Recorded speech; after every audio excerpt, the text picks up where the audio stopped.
11 things people with anxiety would like their family and friends to understand. Can you relate? Disclaimer.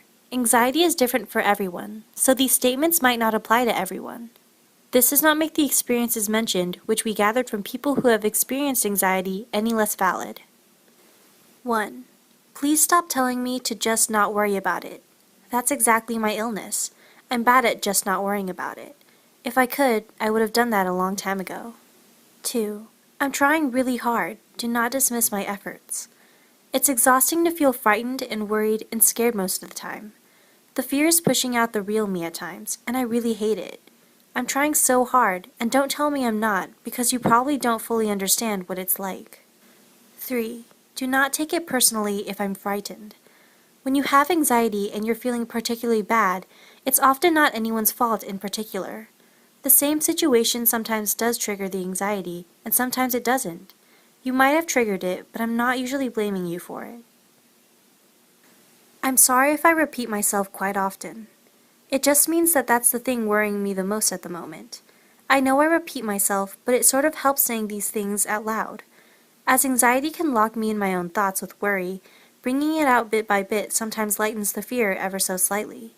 I'm so sorry if I annoy you, but if you want to help me, I usually just need someone to listen at those moments.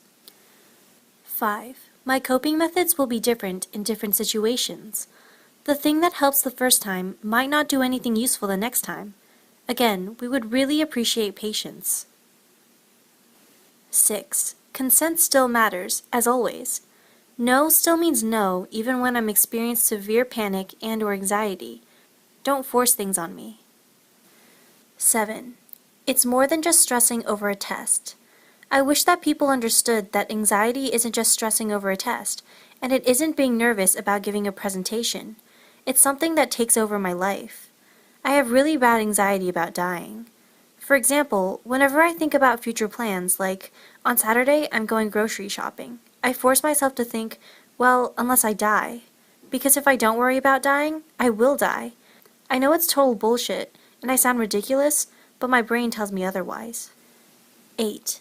People often invalidate us. I think the biggest thing for me is that whenever I vent to someone about it, they always, in attempting to help me get over it, tell me that I shouldn't be anxious, but that's what makes me feel invalidated. 9. It can also affect other emotions than just fear. I wish people understood how every emotion is felt 10 times stronger no matter how little the situation is. At least for me, it is when my anxiety is peaking. 10. I generally cannot ignore it, and if I could, I wouldn't have clinical anxiety. I wish more people would understand that most of the time, it's not something you can just ignore or get over. It's really crippling, and it's a daily challenge. I wish people knew that I can't knock on doors or talk on the phone, not because I'm a millennial, but because I have an actual problem. 11. I'm not being dramatic or doing it for attention. I'm not being overly dramatic, and sometimes normal tasks and situations can be too stressful for me. Also, the phrase, everyone has some anxiety, invalidates me, and I wish people would stop using it. Have you experienced it? What do you wish people would understand? Let us know in the comments below. If you like this video, check out our other social media for more content, and don't forget to subscribe. Thanks for watching.